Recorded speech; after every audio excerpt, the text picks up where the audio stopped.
when he said this just days ago.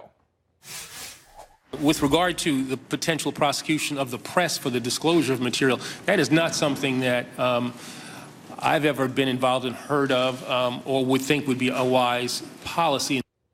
Not involved in the potential prosecution of the press, he said. But some are pointing to the fact that the Attorney General was involved in the vetting process for a search warrant on Fox News Channel reporter James Rosen and his personal email account. A search warrant obtained in part because there was probable cause, prosecutors said, to believe he had broken a law or, quote, at the very least, either as an aider, abettor, and or co-conspirator.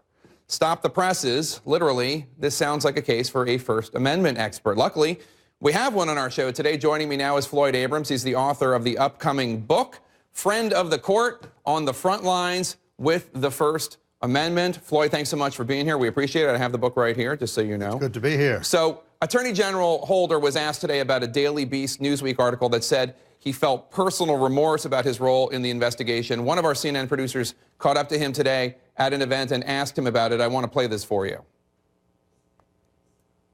Is it right that you have regrets? Was that a right term that we saw on Daily Beast?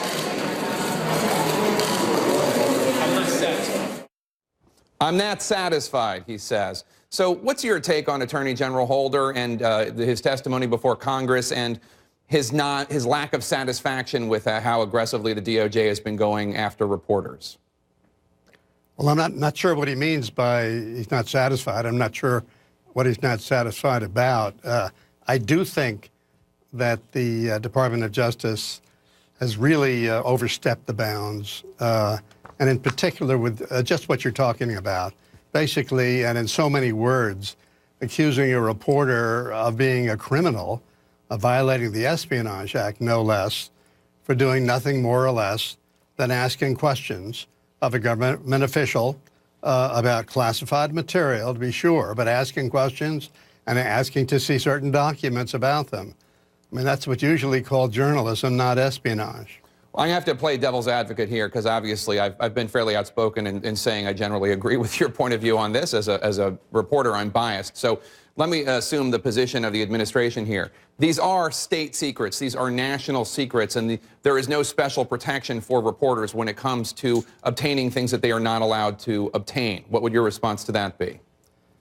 Well, first, you're right that they are secrets and that there's a genuine national security component in all this.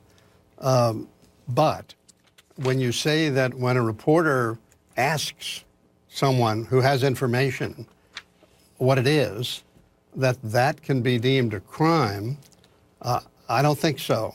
And I certainly hope not.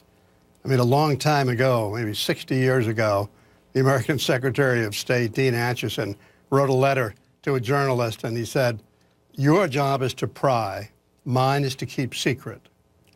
Well, that division between what the government does and what the press does has led to sort of a contest throughout the years, back and forth. We get this, you don't get that, but never the imposition of the criminal law.